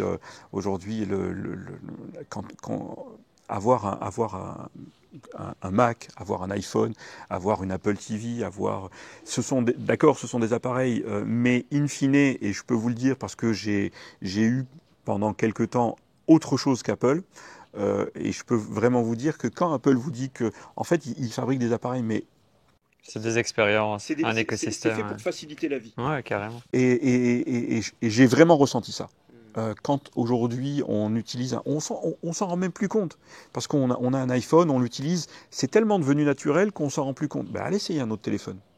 Allez essayer un autre ordinateur. Pardon pour tous les Android, pardon pour tous les Windows. Ça, c'est vraiment le Mac fan qui parle. J'ai même appris, alors c'était peut-être une légende urbaine, mais j'ai appris que mon père, que Dieu ait son âme, avait été le premier importateur Apple au Maroc dans les années 80. Donc j'ai compris pourquoi j'avais ça dans le sang. Euh, mais voilà. Mais aujourd'hui, mon coup de cœur, c'est ça, c'est ça. Mon coup de gueule, c'est que ça coûte encore un peu trop cher, particulièrement au Maroc. Mais t'as la qualité, quoi. Mais on a la qualité, c'est clair, on a la qualité. Et c'est tellement devenu naturel de passer un appel, de transférer son appel ici, de transférer un message, d'envoyer ça sur la télé via l'Apple TV. Voilà. Et c'est vraiment faciliter la vie. Tu sais ce que j'aime en ce moment? Je travaille sur mon Mac, j'ai mon iPhone. Je copie un texte sur mon iPhone. Continuity. Il est direct. Je peux le coller sur le Bah voilà, Mac. bah voilà, C'est bah voilà. très fluide. Tout est pensé pour ça. Tout est pensé pour ça et c'est vraiment, comme Tim Cook le disait, on fait des produits pour améliorer votre quotidien. Alors quand c'est dit par Tim Cook, on pense tout de suite, ouais, mais c'est du marketing, c'est réfléchi, c'est calculé. Mais moi, en tant qu'utilisateur, depuis toujours, la seule fois où je suis passé sur PC, je me suis pris un virus en plein dans la tronche et j'ai perdu toutes mes images. Donc je suis vite revenu, c'était il y a des années, mais je suis vite revenu sur Mac, sur les produits Apple. Voilà. Bon, on est tous les trois Apple addicts, hein. Donc on se comprend, ça va. Ouais. Top, top. Je suis pas en terrain étranger alors. Et vous ne l'êtes pas non plus, je vous rassure. Est-ce qu'il y a un invité que tu aimerais voir sur la chaîne? Quelqu'un qui s'est installé ici ou qui a un projet entrepreneurial intéressant? Alors comme ça, je vais te dire tout de suite, oui, je pense à quelqu'un. Je pense à quelqu'un qui est installé. Alors pour le coup, c'est un expat. Mais je sais même pas si on peut appeler ça un expat parce qu'il est là depuis tellement longtemps. Je crois qu'il est arrivé au Maroc en 91 ou pas loin. Et aujourd'hui, avec la triste actualité avec le séisme, il a vraiment été en première ligne parce que il fait partie du Croissant Rouge marocain. Et donc aujourd'hui, oui, moi je pense qu'une des personnes qui aurait beaucoup de choses à partager, ça serait Ludovic Legrand, qui est professeur de SVT au lycée Victor Hugo de Marrakech, qui est installé là depuis longtemps. Et lui, c'est l'exemple parfait d'expatriation, d'intégration, de vie au Maroc, voilà, et de solidarité, de fraternité, de secours. Il m'a dit, moi, j'ai jamais autant brancardé que les premières 72 heures après le séisme, parce qu'il est dans le Croissant Rouge, parce qu'il fait du secourisme aussi. Ouais, je pense que tu ferais une très très belle interview avec Ludo.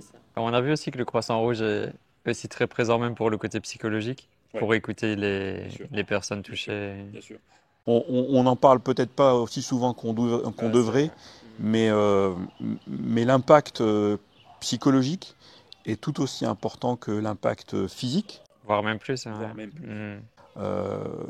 Moi, j'ai eu dans mon entourage professionnel des gens qui sont venus me dire que leur petite fille ne parlait plus depuis le tremblement de terre.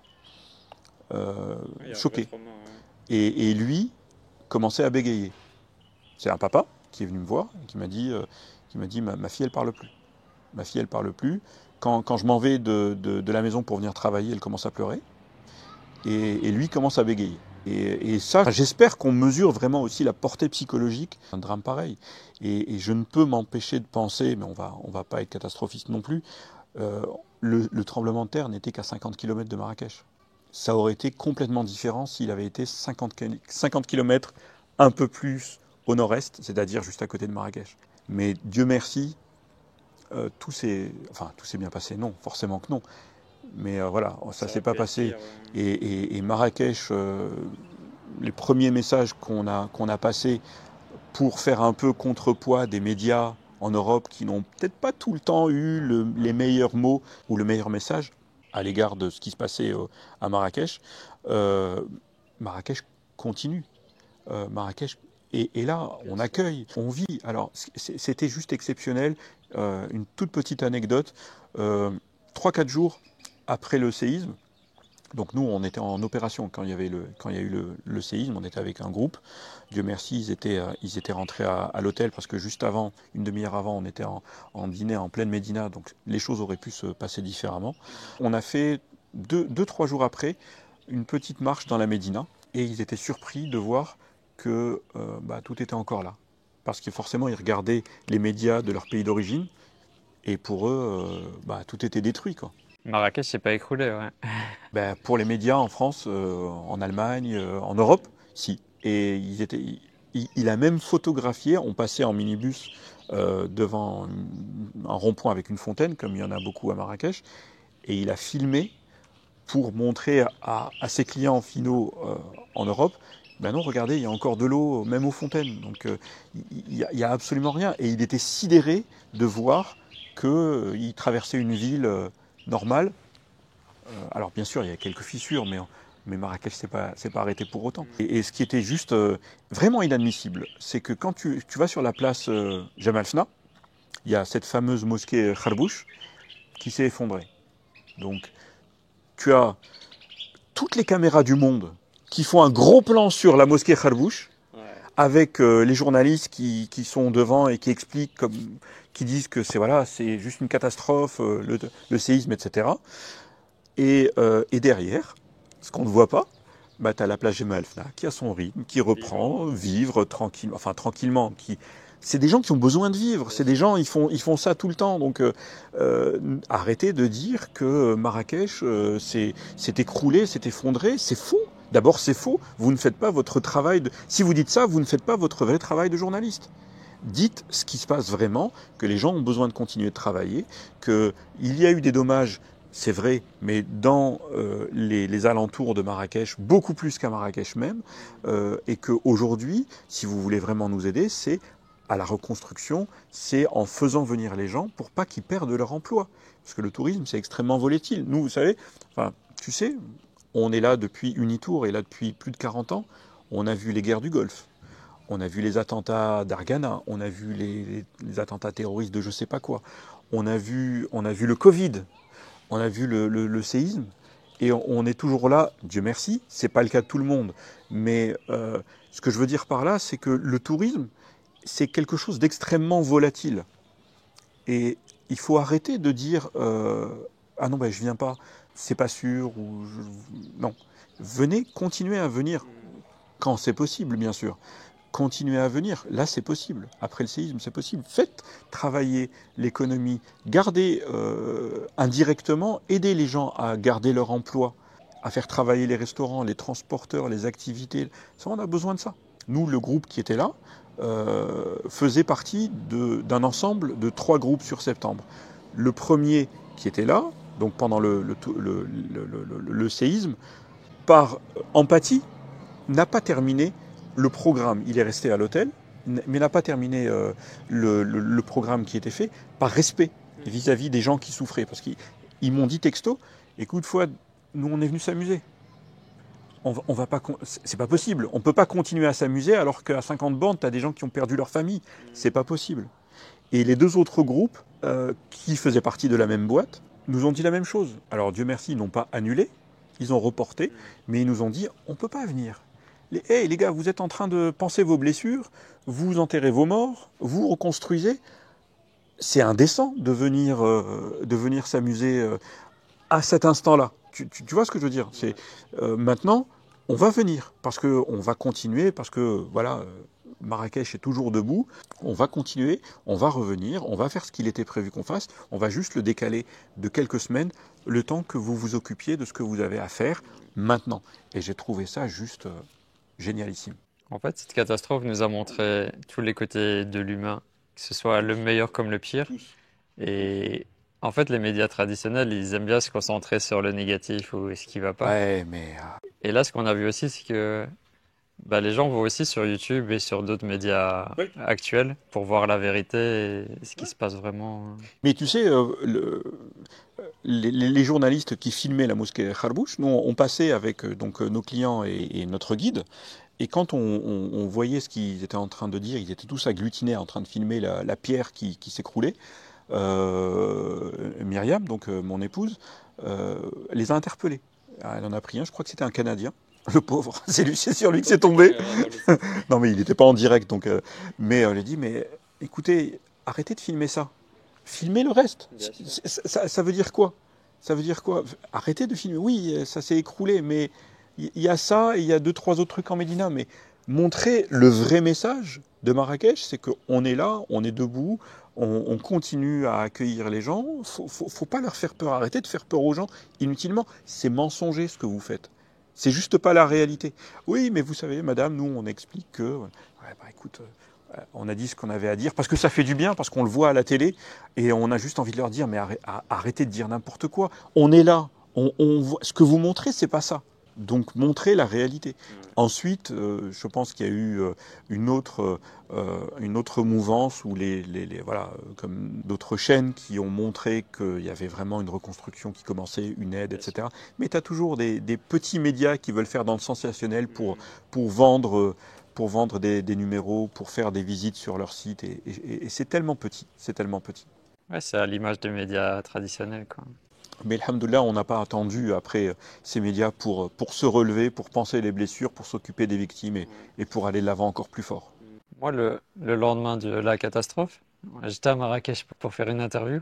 C'est seulement après que j'ai réalisé vraiment l'ampleur quand tu vas dans les familles en montagne et tout ça. Parce qu'à Marrakech, tu vois pas vraiment. Tu vois des choses, mais pas autant qu'en montagne. C'est vrai, c'est vrai. Moi, je pensais pas. J'ai vu les images, j'y suis allé. J'ai vu les pauvres gens du jour au lendemain.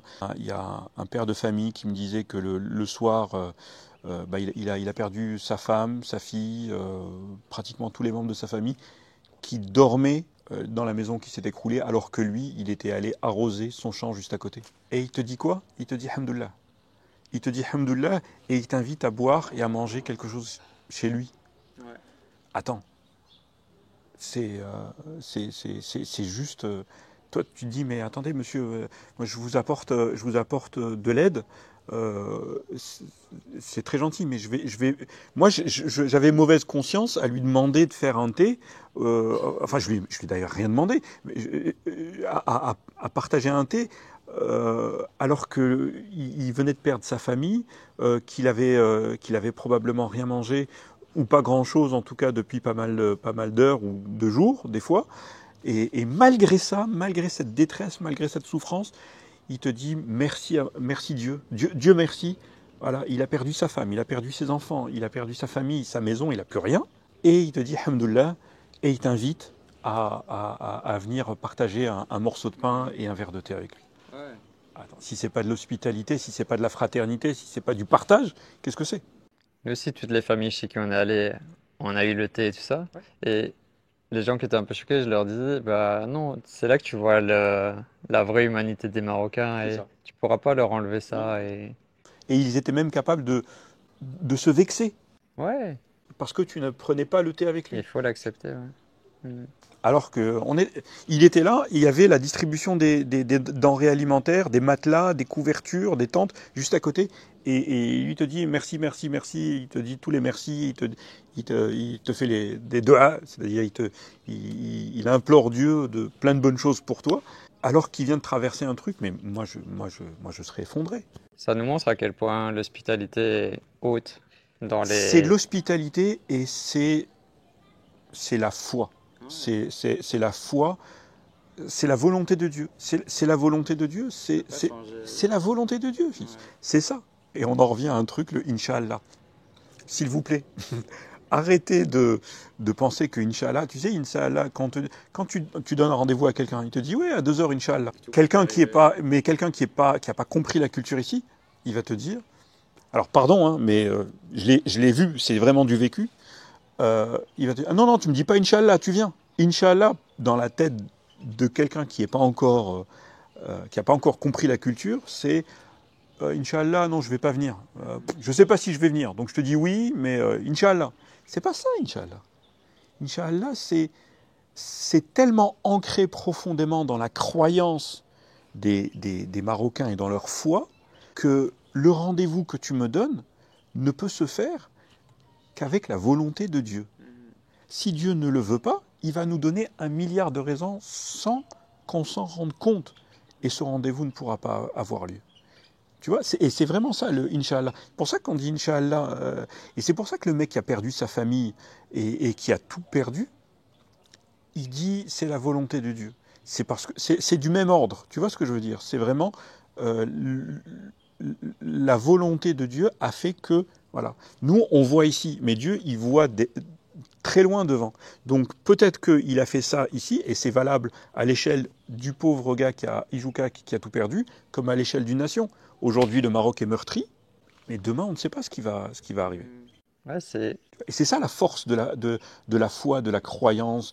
Et pourquoi j'en parle autant, c'est parce que ça peut représenter un décalage de compréhension entre quelqu'un qui arrive au Maroc. Quand tu es là depuis quelque temps, tu commences à comprendre ce genre de choses. Mais quand tu viens t'installer et que tu es confronté à cette philosophie-là, la philosophie de la volonté de Dieu, de l'Alhamdulillah, de Inch'Allah, etc., c'est pas quelque chose. Nous, la religion, elle est vraiment ancrée dans notre quotidien. Et on vit avec, et on vit par ces préceptes-là. Et donc, ça peut représenter un décalage aussi. Donc, prenez le temps aussi de comprendre, quand vous vous installez, cet éventuel décalage culturel ou religieux qu'il peut y avoir entre un Marocain qui va vous dire à demain, Inch'Allah.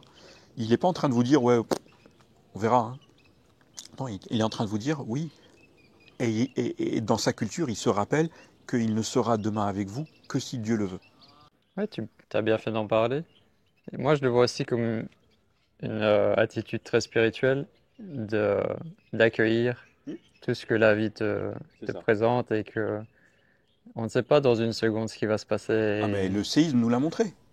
Le séisme a été l'exemple flagrant de... Tout peut basculer d'une Tout peut seconde à l'autre. basculer d'un moment à l'autre.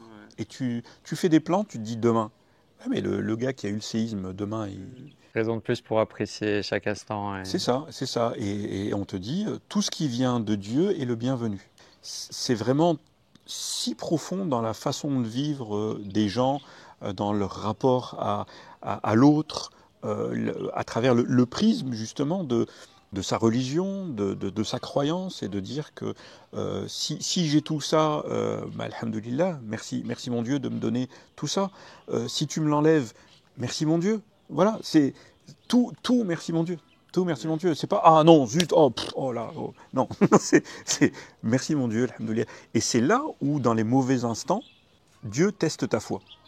Alors, on va pas transformer ta chaîne en chaîne de religion, hein, je te rassure, mais pourquoi je te parle de ça, c'est parce que moi, comme je le dis, et pour ceux qui me connaissent un peu, je dis toujours que je suis touriste dans mon propre pays. Pourquoi? Parce que ma mère est française, j'ai vécu avec elle et je suis allé à l'école française. Donc je n'ai vraiment appris à parler l'arabe qu'après mon bac. Et j'ai vraiment... Avant, je vivais un peu en autarcie. Il y avait le microcosme du lycée, de ma famille française, etc. Donc, et forcément, j'étais écarté de toute cette spiritualité liée à la religion. Et au fur et à mesure, après, bon, j'ai fait ma vie ici, donc j'ai appris à parler d'Arija, etc. Enfin, à moins la baragouiner, on va dire. Et c'est là où j'ai commencé à... Parce que j'ai pas eu d'éducation religieuse, en tout cas musulmane, ni aucune autre d'ailleurs. Et c'est vraiment là où j'ai essayé de commencer à comprendre la religion. Et donc aujourd'hui, j'ai presque 50 ans, et j'ai fait mon petit bout de chemin en termes spirituels, on va dire, pour comprendre justement quelle était la relation que les Marocains avaient avec leur religion au quotidien. C'est une vraie force. C'est une vraie force. Parce que c'est ce qui nous guide au quotidien, dans les relations qu'on doit avoir avec tout le monde, en fait. Dans sa posture d'exemplarité, dans son travail, dans son honnêteté, dans son intégrité, dans sa vie spirituelle, dans ces choses-là. Et donc, quand tu traverses quelque chose de pas bon, que toi tu interprètes comme pas bon, j'ai perdu ma maison, j'ai perdu ma famille, non, mais c'est là où ta foi est mise à l'épreuve. Mhm. J'ai envie de souligner aussi, c'est très puissant dans les religions, mais aussi les personnes qui font un chemin spirituel. Ça les aide à surmonter les épreuves difficiles, d'avoir cette foi. Bien sûr. C'est dans des moments comme ça. En plus, regarde, imagine la puissance du truc. Imagine la puissance du truc, ça a été ressenti jusqu'à plus haut que Casablanca. Quelques secondes. Est-ce que tu vois à quel point on est petit? Et alors, sans parler de la Libye aussi, les pauvres 2 jours après ou 3 jours après. C'est juste. On est sur une terre vivante et Mais oui, et ça montre à quel point on est tout petit. On est vraiment tout petit. Et on parle qu'à l'échelle de la Terre. On n'a même pas parlé à l'échelle de l'univers. ouais, en parlons pas là. Et donc, forcément, quand tu réalises ça, peut-être sans le savoir, tu ne peux pas avoir autre chose que des réflexions un peu spirituelles. C'est pas possible. Mhm. Donc, quand tu te dis, regarde, ça a tapé juste à côté, ça s'est ressenti jusqu'à une ville où toi, tu mets en voiture 2h30, 3 heures pour y aller, et en 2 secondes, ça s'est ressenti. Donc, imagine la force sur laquelle toi, tu es assis. Et en un claquement de doigts, la vie, notre vie, à différentes échelles, a été bouleversée. Et c'est quoi ça? Il y a quelque chose au-dessus, ou en dessous pour le coup, là, mais voilà, ce qui est en dessous est au-dessus, et ce qui est au-dessus est en dessous. Donc, C'est un tout. Ouais. c'est un tout, c'est un tout, c'est un tout. Et je pense que la spiritualité, oui, les gens qui sont sur un chemin spirituel, ça vient, je ne sais pas comment te dire, mais ça vient compléter leur réflexion spirituelle d'une manière ou d'une autre quand tu vois ces familles en détresse. Le bonheur intérieur que ça te fait de pouvoir aider quelqu'un, tu te sens utile. Tu te sens utile. Je sais qu'il y avait des gens qui, avant le tremblement de terre, souffraient de quelque chose dans leur vie et ont été quelque part guéris.